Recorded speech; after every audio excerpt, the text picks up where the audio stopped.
As the name implies, a master plan is a plan which encompasses the entire life of the city in all its aspects. And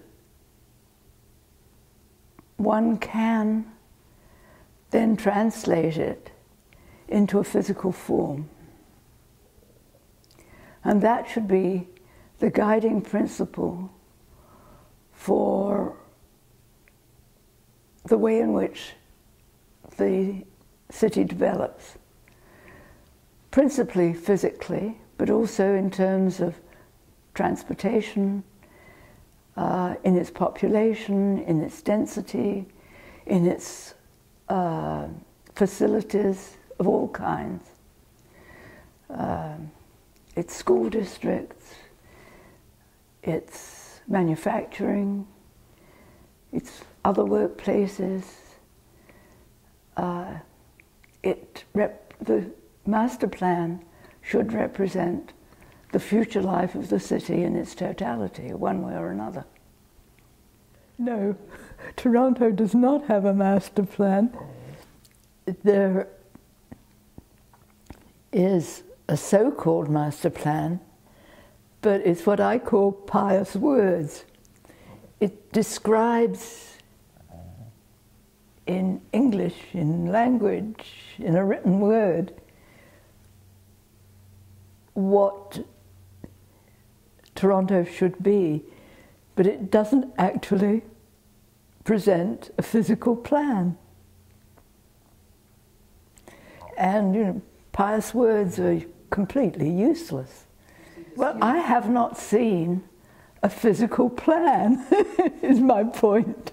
All I have seen is a document which tells you that there will be areas which are devoted to living and working, etc., but it doesn't tell me where they are, nor does it tell me what they will be like, how dense they will be, how high you will be allowed to build, etc., etc. It seems to be a completely idiotic idea that as long as you can take care of your own little neighborhood, everything else in the city will fall into place.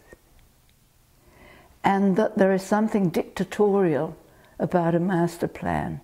And nothing could be further from the truth.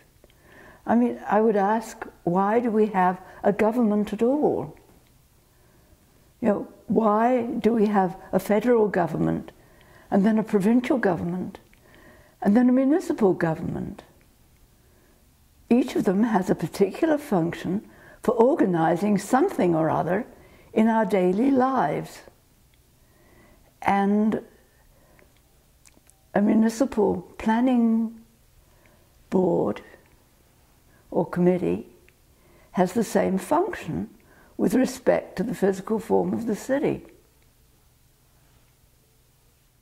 Well, I don't understand it either. I mean, if we could do it once upon a time, as we did in Montreal, I hate to bring up Montreal as an example, but Toronto actually was further ahead than Montreal at one point in regional planning.